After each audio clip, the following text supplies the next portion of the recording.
វុធអ៊ីស្រាអែលរួមផ្សំជាមួយនឹងអាវុធទំនើបពីប្រទេសចិននិងបណ្ដាប្រទេសលោកខាងលិចបានធ្វើឲ្យសមរភូមិប្រយុទ្ធរបស់ថៃមានព្រៀបមកលើកម្ពុជានៅក្នុងអំឡុងពេលនៃការប៉ះទង្គិចគ្នាជាថ្មីចាប់តាំងពីថ្ងៃទី7ខែធ្នូឆ្នាំ2025មកនេះបើយោងទៅតាមកាសែត Israel Haaretz នៅក្នុងអត្ថបទវិភាគដែលចេញផ្សាយនៅថ្ងៃទី10ខែធ្នូកាសែត Haaretz បានរាយការណ៍ថាឧត្តមភាពយោធាថៃអាចមើលឃើញបានយ៉ាងច្បាស់នៅគ្រប់សមរភូមិទាំងជើងគោកលើអាកាសនិងជើងទឹកនេះដោយសារតែថៃពឹងផ្អែកទៅលើប្រព័ន្ធការពារជាតិដែលផលិតនៅអ៊ីស្រាអែលបំពេញបន្ថែមដោយយុទ្ធឧបករណ៍ពីសហរដ្ឋអាមេរិកអឺរ៉ុបនិងចិនអត្ថបទព័ត៌មាននេះកត់សម្គាល់ថាប្រទេសថៃថ្មីនេះបានពង្រីកសមត្ថភាពការពារដែនអាកាសរបស់ខ្លួនដោយការទិញមីស៊ីលប្រឆាំងយន្តហោះ MX ដែលផលិតនៅអ៊ីស្រាអែលបន្ថែមទៅលើចំនួនអាវុធរបស់អ៊ីស្រាអែលដ៏ច្រើនសន្ធឹកដែលកំពុងតែបម្រើកងទ័ពជើងគោកទ័ពអាកាសនិងទ័ពជើងទឹកថៃទាំងនេះរួមមានប្រព័ន្ធបាញ់រ៉ុកែតកាំភ្លើងធំមីស៊ីលប្រឆាំងរថក្រោះ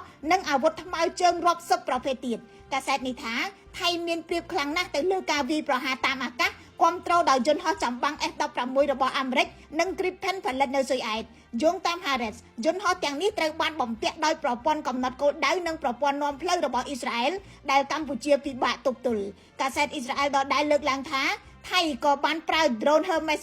900 Aerostar Orbiter និង Dominator XP ផងដែរ drone ទាំងនេះអាចឃ្លាំមើលចម្ងាយឆ្ងាយប្រមូលព័ត៌មានស៊ើបការសម្ងាត់កំណត់គោលដៅនិងមានសមត្ថភាពធ្វើសង្គ្រាមអេឡិចត្រូនិកដែលផ្ដល់ឲ្យថៃនៅរូបភាពកាន់តែច្បាស់ពីសមរភូមិនៅជើងគោកកងកម្លាំងថៃបានប្រើប្រព័ន្ធរ៉ុកែតនិងកាំភ្លើងធំដែលភ្ជាប់ប្រព័ន្ធនាំផ្លូវរបស់អ៊ីស្រាអែលដែលបង្កើតឡើងដោយការសហការជាមួយនឹងវិទ្យាស្ថានបច្ចេកវិទ្យាការពារជាតិរបស់ថៃក៏ប្រើមីស៊ីលប្រឆាំងរថក្រោះស្បៃរបស់អ៊ីស្រាអែលដែររថក្រោះចាស់ៗរបស់ថៃត្រូវអ៊ីស្រាអែលជួយធ្វើទំនើបកម្មឡើងវិញ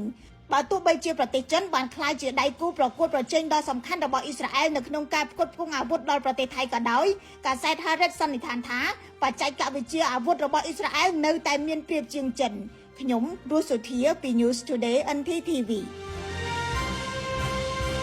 គម្រោងចាំក្នុងការធ្វើអ្វីមួយហើយស្ដាយក្រោយនៅពេលដែលបាត់បង់ម៉ាស៊ីនបាញ់ថ្នាំអង្គរ Sprayer គ្រប់គ្រងហានិភ័យទាន់ពេលវេលានិងគ្រប់ស្ថានភាព